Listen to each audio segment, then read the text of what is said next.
SM Store, amanah dalam muamalah.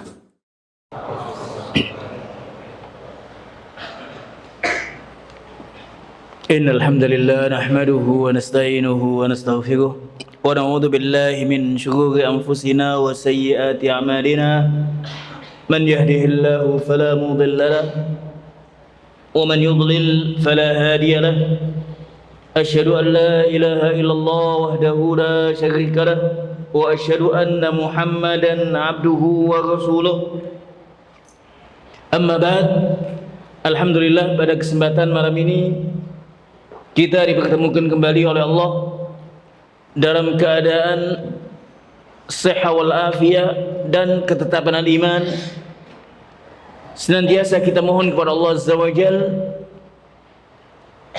tambahan ilmu, kekuatan iman, dan kita diwafatkan di atas keimanan.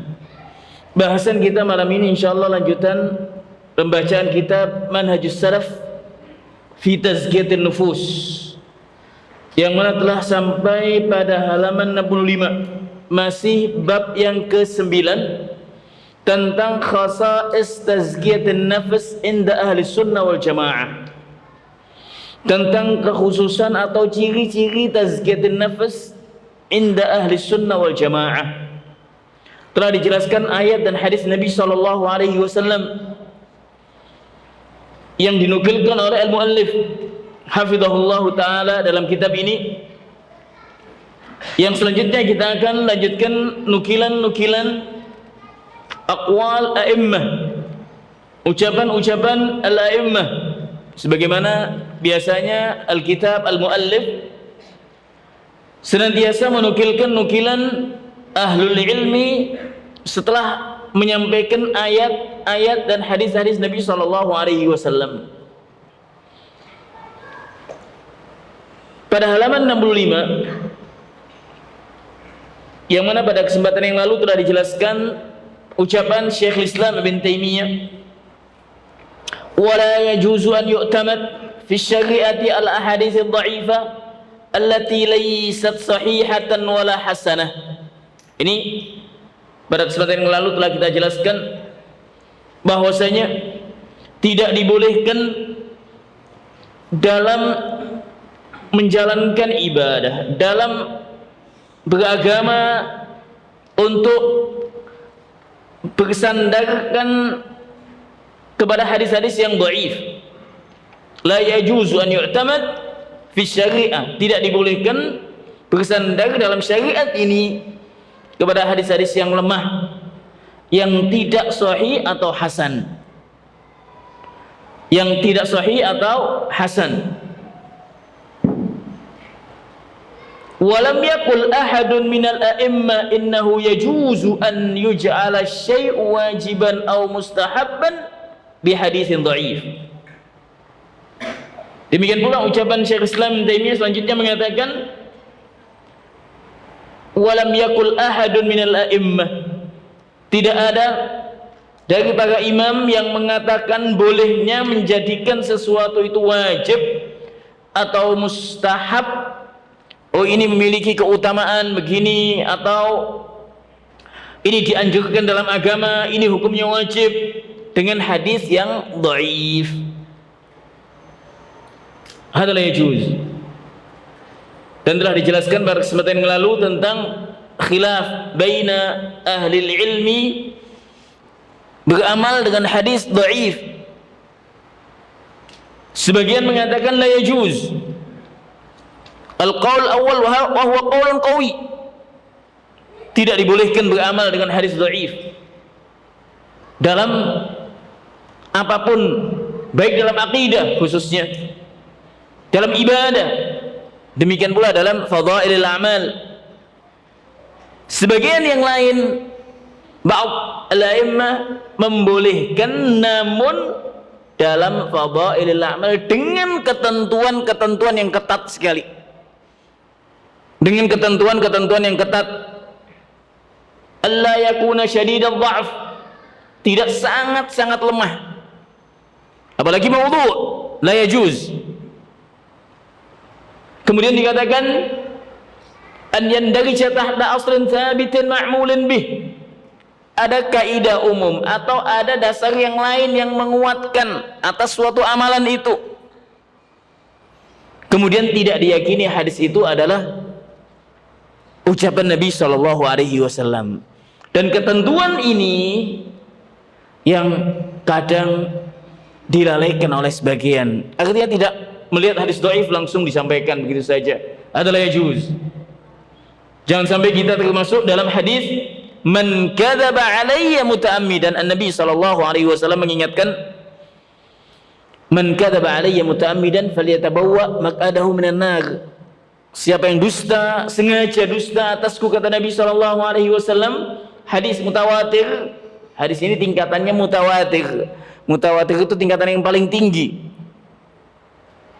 Mutawatir itu ada mutawatir, nanti ada ahad. Ahad itu ada macam-macamnya nantinya. Itu ada semua dalam ilmu hadis. An-Nabi mengatakan, man kadzaba alayya muta'ammidan falyatabawwa maq'adahu minan nar. Siapa yang sengaja dusta atasku, kata Nabi, maka hendaknya dia dipersiapkan tempatnya di neraka. Al-kadzib ala Nabi sallallahu alaihi wasallam adalah sesuatu yang azim, sesuatu yang agung sekali, yang besar sekali. Makanya hati-hati kita ketika menukilkan, menyampaikan sesuatu kalau belum diketahui kesahihannya, khususnya kepada Nabi Shallallahu Alaihi Wasallam, jangan disampaikan ini adalah ucapan Nabi Shallallahu Alaihi Wasallam. Dilihat sahih atau dhaif dengan kita kembali kepada aqwal ahlil ilmi. Kita melihat nukilan para ulama tentang kedudukan hadis itu. Jadi kalau kita tidak memiliki ilmunya, kita lihat nukilan bagaimana Al-Albani mengatakan, bagaimana al-a'immah yang lainnya mengatakan tentang hadis itu, derajatnya bagaimana. Kita lihat tingkatan hadis itu. Kemudian dikatakan di sini, waqala rahimahullahu taala, ucapan Syekh Islam bin Taimiyah, masih ucapan Syekh Islam bin Taimiyah,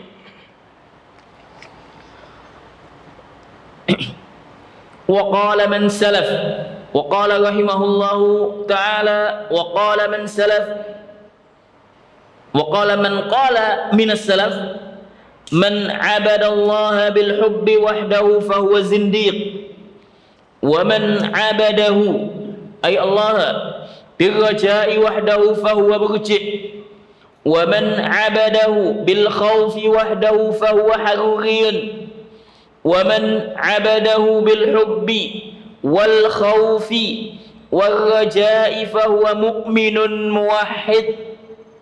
Ini dinukilkan oleh Syekh Islam bin Taimiyah dalam Al-Fatawa. Ini menjadi acuan dalam kita ibadah kepada Allah Azza wa Jal. Apa saja acuan ibadah kepada Allah Azza wa Jal, ketentuan ibadah kepada Allah Azza wa Jal. Dan di sini nukilan Syekh Islam bin Taimiyah yang menukilkan dari ba'dis salaf ini menunjukkan hal ini ada di zaman dahulu. Sebagian melakukan ibadah dengan begini, dengan hanya dasar cinta saja. Man abadallaha bil hubbi wahdahu fahuwa zindiq. Siapa yang ibadah kepada Allah atas dasar cinta saja, maka dia zindiq. Wa man abadahu bil raja'i wahdahu fahuwa murji'. Ada sekelompok manusia yang ibadah kepada Allah hanya dengan rasa harap, tidak takut, tidak ada rasa takut, hanya berharap saja, fahuwa murji'. Sekelompok taifah yang menyimpang dari Ahlussunnah wal Jamaah, murji'ah. Wa man abadahu bil khawfi wahdahu fahuwa haruriyun. Siapa yang ibadah kepada Allah dengan rasa takut saja, maka dia termasuk haruriyun. Ini sekelompok juga, sekte dari sekte-sekte Khawarij. Haruri ada kelompok min firaq al-Khawarij, kelompok yang menyimpang dari Ahlussunnah wal Jamaah. Kemudian dikatakan di situ ad-dhabit, acuan yang benar, ibadah kepada Allah Azza wa Jal, memiliki 3, baik itu dengan cinta, man abadahu bil hubbi wal khawfi wal raja'i. 3 hal ini ada pada hati kita, pada hati mukmin, mukminah, muslim, muslimah.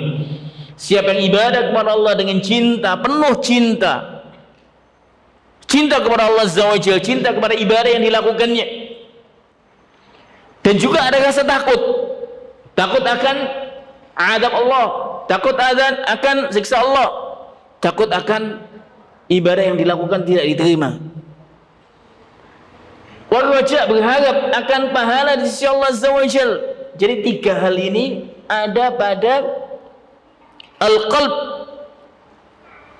Fahuwa mu'minun muwahhidun, maka dia tergolong mukmin yang muwahhid, seorang beriman dan yang mentauhidkan Allah Azza wa Jalla.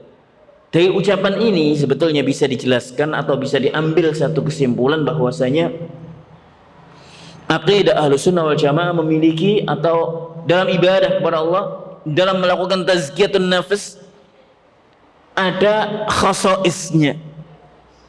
Ya tadi ini, di sini dikatakan bahwasanya yang hanya ibadah kepada Allah dengan perasaan cinta adalah zindiq.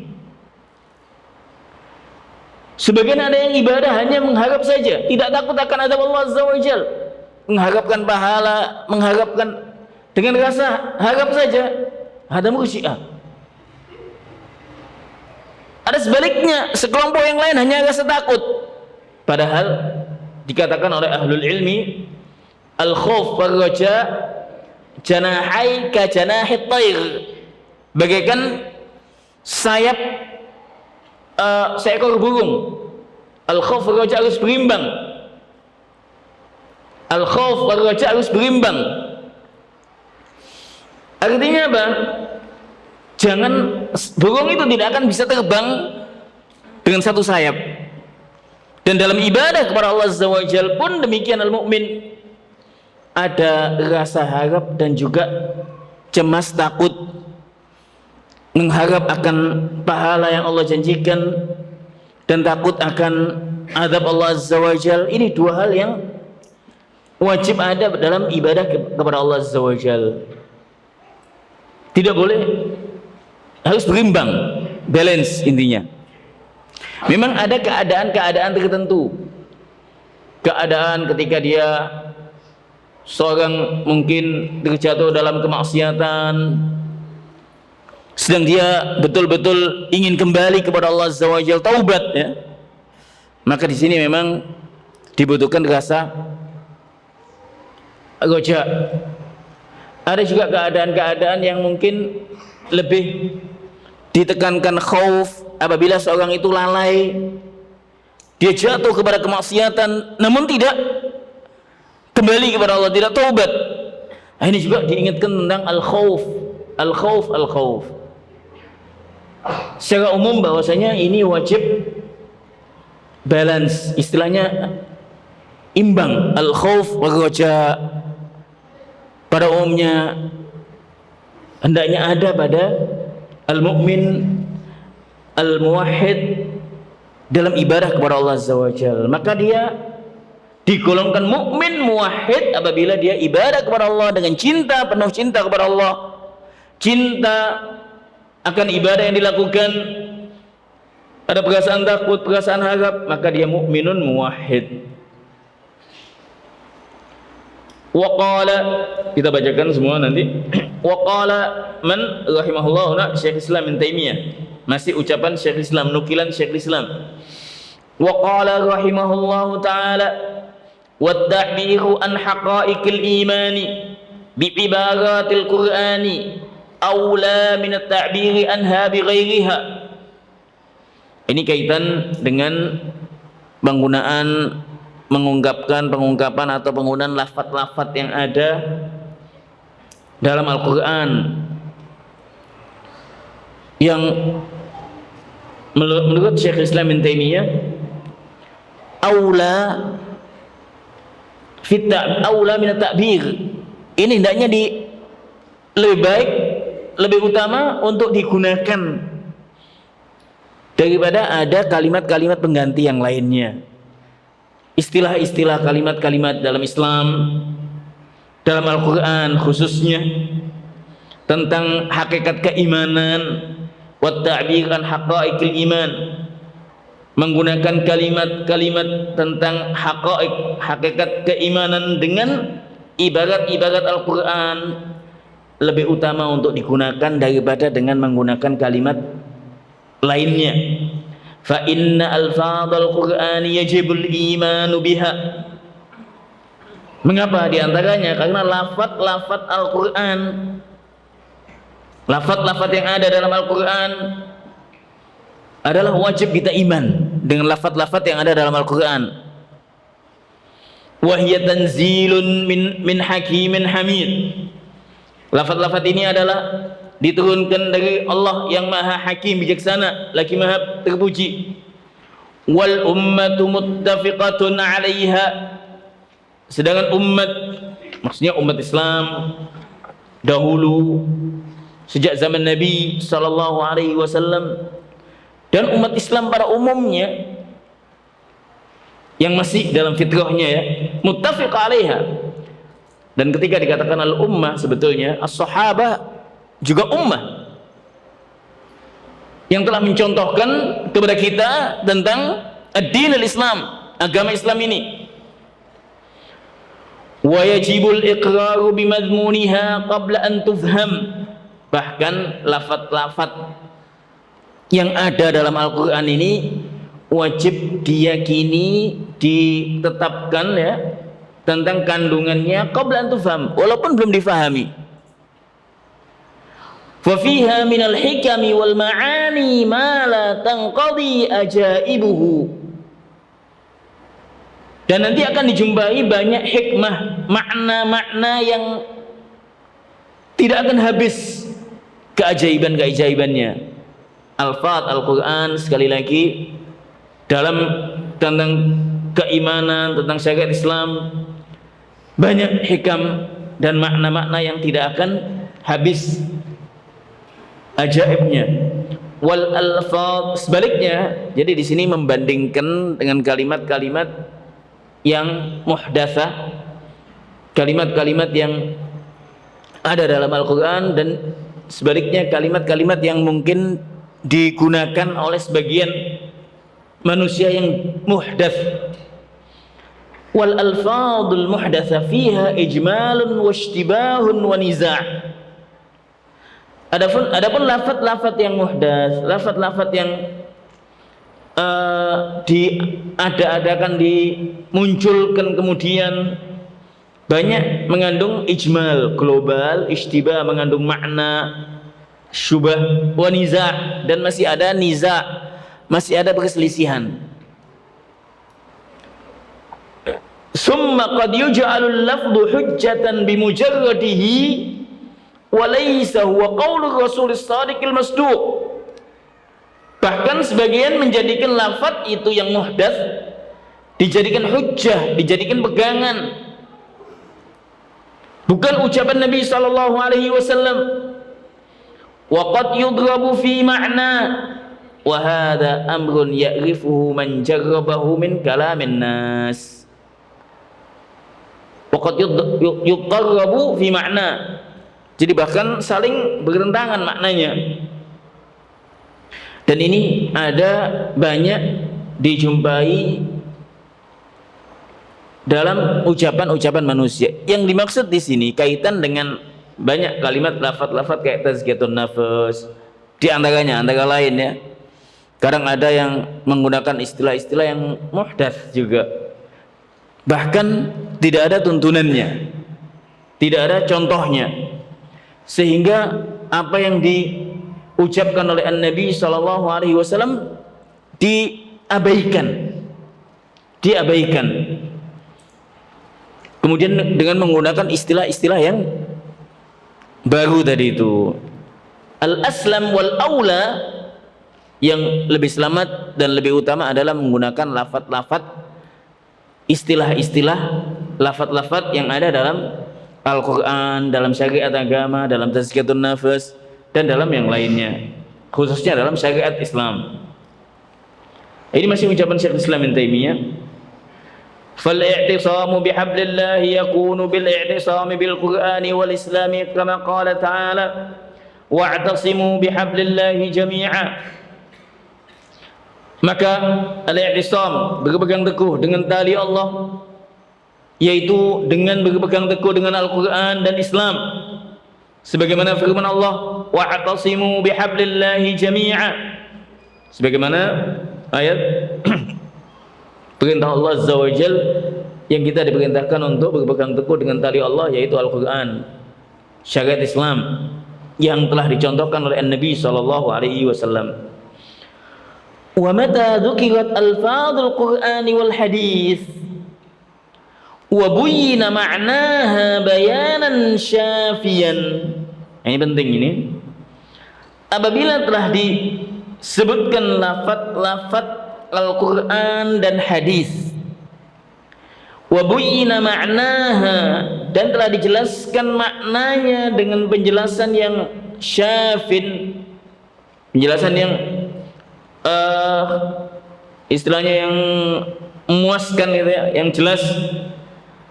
Fa innaha tantadhimu jami'a ma yaquluhu an-nasu minal ma'ani as-sahihah wa fiha ziyadatun 'azimah la tujadu fi kalamin nas wa hiya mahfudhatun mimma dakhala fi kalamin nas minal batil kama qala ta'ala inna nahnu nazzalna adh-dhikra wa inna lahu lahafidhun. Jadi kalau telah dijelaskan, telah disebutkan lafaz-lafaz Al-Quran dan hadis tentang, dan telah dijelaskan dengan penjelasan yang jelas, fa innaha tantazim jami'a ma yaquluhu an-nas, maka yang demikian itu akan meliput, mencakup apa yang telah diucapkan oleh manusia dari makna-makna yang benar. Wa fiha ziyadatun 'azimah, bahkan ada hal yang lebih agung. Makna-makna itu meliputi makna-makna yang lebih lagi, yang tidak ada pada ucapan manusia. Wahya mahfudhatun mimma dakhala fi kalamin nas minal batil.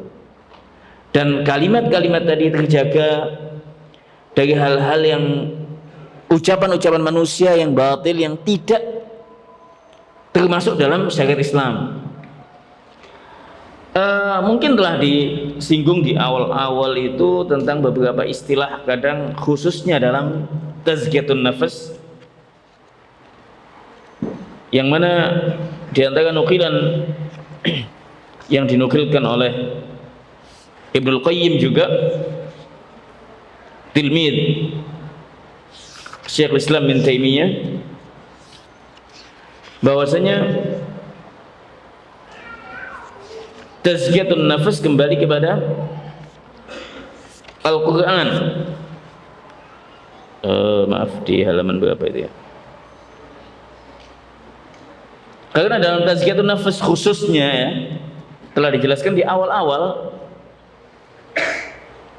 khususnya dalam tazkiyatun nafas banyak penyimpangan mukhalafat. Di awal-awal di halaman 7 itu juga telah dijelaskan tentang bab ubudiyah wa tazkiyatun nafas hasalat fihi mukhalafat katsiratun wa kabirah, bahwasanya bab tazkiyatun nafas ini telah banyak penyimpangan yang luas sekali. Kemudian juga penukilan Ibnu Rajab yang sebelumnya, Al-Imam Ibnul Qayyim, Al-Imam Ibnul Qayyim di sini disebutkan di halaman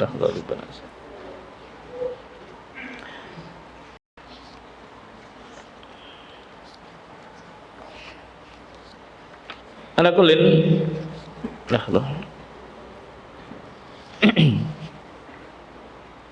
ayo halaman 26 itu aja juga kayak kalimat Ibnul Qayyim, tazkiyatun nafsi musallamun ila rusul. Bahwasanya tazkiyatun nafs ini kembali kepada apa yang disampaikan oleh utusan-utusan Allah Azza wa Jal, dan utusan Allah mendapatkan wahyu dari Allah Azza wa Jal, dan banyak kalimat-kalimat yang serupa. Jadi kesimpulannya di sini Syekhul Islam Ibnu Taimiyah ingin mengingatkan kita untuk kembali menggunakan istilah-istilah Al-Quran, istilah yang ada dalam Al-Quran, dalam syariat ini mencakup makna-maknanya, itu mencakup luas kalau difahami dengan pemahaman yang benar sesuai pemahaman as-sahabah ridwanullahi ta'ala alaihim. Wa qala rahimahullahu ta'ala, ini masih penjelasan Syekhul Islam Ibnu Taimiyah fi jawabin lahu an tafadulil a'mali wa amma ma sa'alta anhu min afdalil a'mali ba'dal fara'id fa innahu yakhtalifu bi ikhtilafin nasi fi ma yaqdiruna alayhi wa ma yunasibu awqatahum.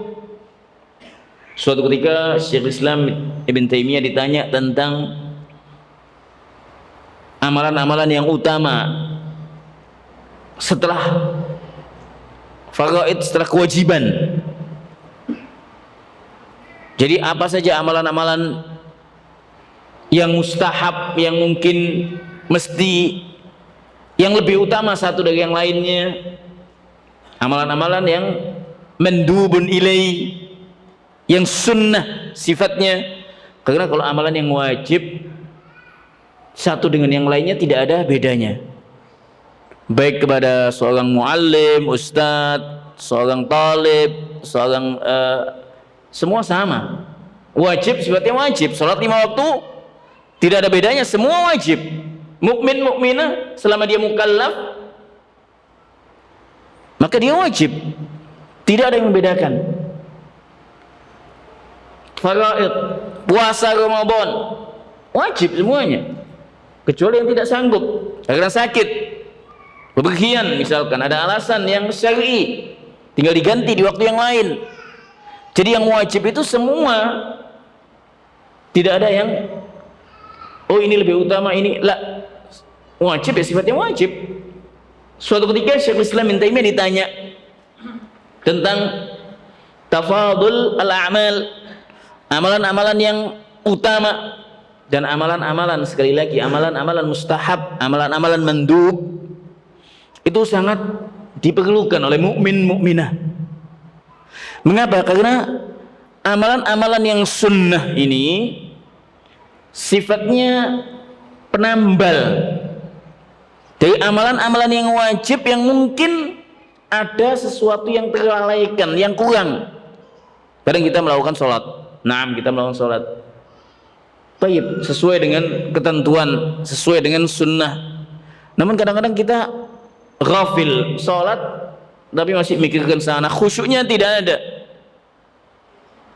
Dan bukan sekali dua kali, kadang seringkali. Nasallallahu alaihi wasallam. Taib, hal-hal yang demikian ini kadang dibutuhkan penambal. Penambalnya apa? Ya amalan-amalan sunnah, sholat-sholat sunnah. Disebutkan dalam sebagian hadis bahwasanya amalan-amalan sunnah itu nanti fungsinya penambal amalan-amalan yang wajib, yang mungkin ada sesuatu yang kekurangan atau terlalaikan.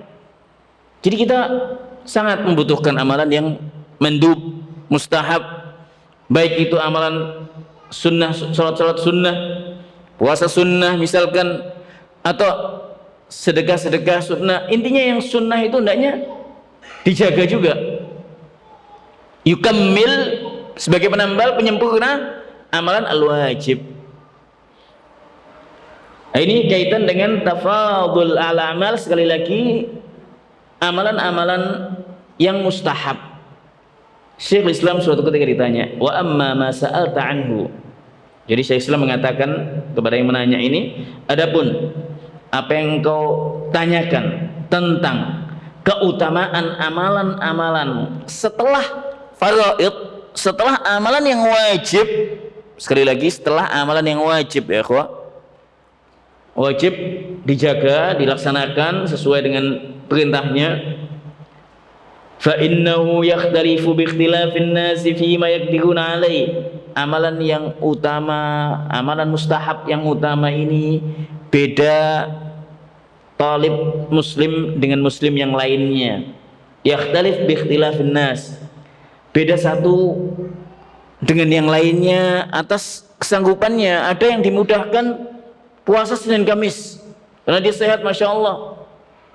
Ada yang lainnya tidak. Allah Azza wa Jal tidak diberi kemudahan di tempat yang lain dalam sedekah. Ada yang satunya diberi kemudahan oleh Allah Azza wa Jal dalam sholat, sebagaimana yang telah dinukilkan oleh Imam Malik pada halaman 64 itu kan, nukilan Imam Malik halaman 64. Rubba rajulin futih lahu fis shalah wa lam yuftah lahu fis shaum, wa akhar futih lahu fis sadaqah wa lam yuftah lahu fis shaum, wa akhar futih lahu fil jihad. Ini tentang amalan-amalan yang fadail, amalan-amalan yang selain wajib, amalan-amalan yang utama, amalan-amalan yang mustahab. Jadi Syekh Islam mengatakan yakhtalif bi ikhtilafin nas fi ma yaqdiruna alai wa yunasib wa ma yunasib awqatahum. Maka manusia dalam hal ini beda-beda atas apa yang disanggupinya dan sesuai dengan waktu-waktunya. Fala yumkinu fihi jawabun jami'un mufassalun likulli ahad. Maka tidak bisa dikatakan dijawab dengan jawaban yang mencakup pada setiap manusia yang lain. Nabi saja kadang ditanya ayu al-amali afdol, kadang dijawab begini, yang satu dijawab begini, sesuai dengan keadaannya. Wa Nabi ya'rif dzalik, Nabi mengetahui hal itu. Qal lakin mimma huwa kal ijma'i bainal ulama'i lakinna mimma huwa kal ijma'i bainal ulama'i billahi wa amrihi anna mulazamata dzikrillahi daiman huwa afdalu ma syughilal 'abdu bihi nafsuhu fil jumlah. Ini secara keseluruhan yang bisa dikatakan ijma', hampir dikatakan ijma' ulama yang mengetahui tentang hak Allah, mengetahui tentang perintah-perintah Allah, bahwasanya senantiasa menjaga zikir kepada Allah. Ini adalah amalan yang utama, yang mana hamba itu menyibukkan dirinya dalam hal ini. Dan zikir kepada Allah itu fi kulli waqtin wa fi kulli makan, dalam keadaan apapun. Entah dalam kendaraan bisa, dalam berjalan bisa, ketika duduk santai juga bisa. Zikrullah Azza wa Jal. Tentunya dalam zikir kepada Allah Azza wa Jal ini kembali kepada tuntunan, kembali kepada tuntunan. Artinya zikir-zikir, jaga zikir kepada Allah Azza wa Jalla itu sesuai tuntunan-tuntunan, baik itu zikir pagi petang, zikir-zikir yang ada tuntunannya. Ini yang penting, yang utama. Bukan tontonan, zikir yang ada tuntunannya. Bukan yang ada tontonannya. Artinya apa? Zikir yang ada tuntunannya, ada tuntunan Nabi SAW mencontohkannya. Jadi kalau sudah masalah zikir ini memang ya luas juga nantinya. Utamakan yang ada tuntunannya. Wa ala dzalika dalla hadisu Abi Hurairah radhiyallahu an alladhi rawahu Muslimun.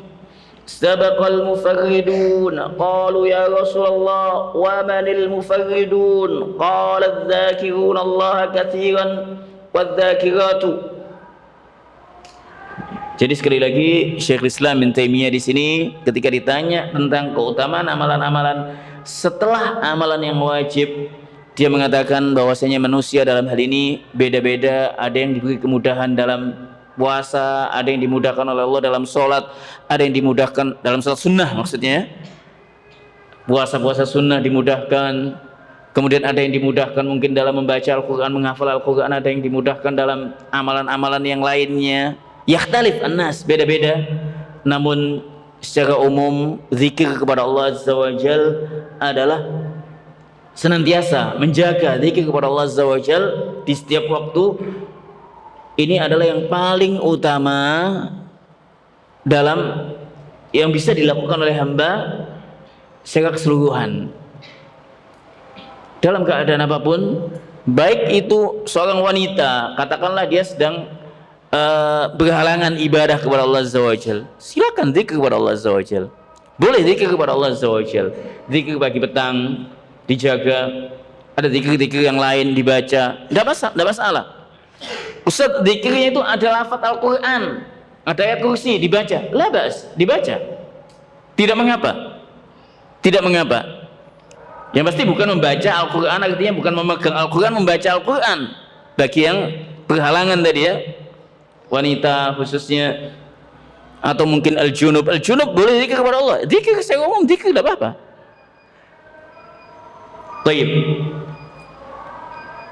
Dalilnya secara umum adalah hadis yang diriwayatkan oleh Imam Muslim, sabaqal mufarridun. Maksudnya sabaqah telah mendahului dengan banyak kebaikan ya. Al-mufarridun, ketika ditanya siapa ya Rasulullah, al-mufarridun yaitu yang laki-laki yang senantiasa zikir kepada Allah dan juga wanita. Laki-laki yang senantiasa zikir kepada Allah dan juga adz-dzakirat dan juga wanita. Adz-dzakirun Allah, mereka yang senantiasa zikir kepada Allah, baik laki-laki maupun wanita. Wa fima rawahu Abu Dawud an Abi Darda'i radhiyallahu anhu anin Nabiy sallallahu alaihi wasallam qala ala unabbiukum bi khairi a'malikum wa azka 'inda malikikum wa arfa'iha fi darajatikum wa khairil lakum min i'ta'iz dhahabi wal warq wa min an tulqu aduwakum fatadribu anaqahum wa yadribu anaqakum. Suatu ketika Nabi mengatakan kepada sahabat, sebagaimana diriwayatkan dalam hadis Abu Dawud dari sahabat Nabi SAW Abu Darda, beliau SAW mengatakan, maukah aku tunjukkan kepada kalian amalan-amalan yang baik dan yang paling bersih ya, paling bersih untuk inda malikikum, di hadapan Allah Azza wa Jalla, wa arfa'iha fi darajatikum, dan akan mengangkat derajat kalian, wa khairil lakum min i'ta'iz dzahab wal warq, bahkan amalan ini lebih baik dari kalian menyedekahkan, memberikan az-zahab, emas dan perak ya. Wa min antul quwaduwakum, bahkan lebih baik, amalan ini lebih baik daripada engkau bertemu dengan musuh kalian, kemudian kalian penggal atau pukul lehernya dan mereka memukul juga, artinya saling jihad dalam hal ini. As-sahabah mengatakan, qalu bala ya Rasulullah, iya mau ya Rasulullah. Qala zikrullah, zikir kepada Allah Azza wa Jal. Sekali lagi, dalam zikir kepada Allah lihat tuntunan Nabi SAW. Bab zikir kadang-kadang banyak nantinya dibuat, ada zikir ini dibuat oleh, oh ini zikir kalau begini, ada zikir Nabi Sulaiman dibaca kalau nanti bisa kaya katakanlah. Taib, ada tuntunannya ada enggak? Bab zikir ini kadang luas, nanti hati-hati dari hal-hal yang tidak ada tuntunannya. Makanya penting sekali ilmu. Antum tullaba ilmin, yang bisa nanti membedakan kada dan kada. Wad dalailul qur'aniyatu wal imaniyatu basaran wa khabaran wa nadaran ala dzalika katsirah. Nah, ini bukti-bukti dalil-dalil dari Al-Qur'an wal imaniyah dan keimanan, maksudnya keimanan baik itu secara pandangan, khobar dan penglihatan, banyak sekali kaitan dengan zikir ini ya. Wa qallu dzalika an yulazimal 'abdu al-adhkar al-ma'surata. Ini penting ini. Ini di sini nih dikasih tahu oleh muallif, wa aqallu dzalik, yang paling aqall dzalik, yakni istilahnya paling sedikit, paling tidak ya, hamba ini yulazim al-adhkar al-ma'surah, zikir-zikir yang ma'surah, yang ada tuntunannya, yang ada asarnya. Ma'surah ini ada asarnya, ada tuntunannya. An muallimil khairi wa imamil muttaqin. Dari siapa tuntunan ini? Dari muallimil khair, yang mengajarkan kebaikan, dan imamul muttaqin. Siapa dia? An-Nabi sallallahu alaihi wasallam. Sekali lagi, zikir ini banyak sekali. Hisnul Muslim bagus sebagai pegangan talib, doa zikir pagi petang itu penting untuk dijaga oleh al-muslim, al-mu'min. Di sana juga ada zikir-zikir yang lain. Al-Ustaz Yazid hafizahullah ada punya kitab zikir itu. Ustaz Mubarak juga punya tulisan hafizahullah, punya tentang masalah zikir. Ala kullin, zikir ini hendaknya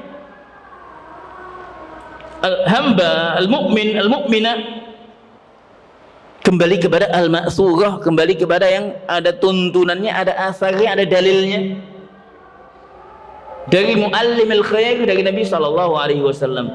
Kal azkaril muaqqata fi awalin nahar wa akhirih. Nah, ini dicontohkan antara lain adalah zikir pagi dan petang. Hendaknya dijaga. Dan zikir pagi dan petang ini bisa membantu kita tazkiyatin nafas. Bagaimana tidak? Di sana banyak doa-doa. Ustaz, anda tidak paham, Ustaz. Baca dulu, hafalkan dulu. Pokoknya dibaca pagi petang, pagi petang.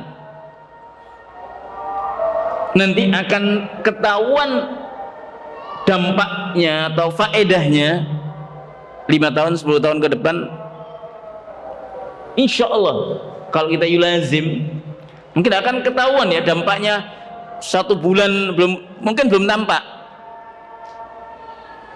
Jadi apa yang kita lakukan akan nampak itu sekian tahun, akan nampak nantinya.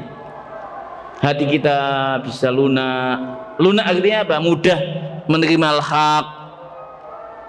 Apalagi kalau ditopang, dibekali dengan ilmu, antum malah hafalkan pagi petang, pagi petang, dijaga. Kemudian selanjutnya next artinya dibaca, difahami makna-maknanya, diilmui. Itu lebih lagi. Wa ansahukum bi kitab Syekh Abdul Razak hafizahullah, indahu kitab risalah fil adhkar. Syekh Bakar Abu Zaid rahimahullah indahu al-adhkar. Al-Imam An-Nawawi indahu al-adhkar An-Nawawi, dan banyak kutub ahlul ilmi yang sebelumnya, khususnya talib ilm. Dan sekali lagi, hubungan dengan tazkiyatun nafas, khususnya zikir kepada Allah, sangat kuat sekali, sangat erat sekali. Taib. Entah waktunya. Ini masih nukilan. Selanjutnya dinukilkan di sini ucapan tilmidhuh Ibnu Qayyim. Baik, insyaallah kaitan dengan nukilan-nukilan ini akan kita lanjutkan di waktu yang lain. Ini nukilan Ibnu Qayyim dalam kitabnya Madarijus Salikin,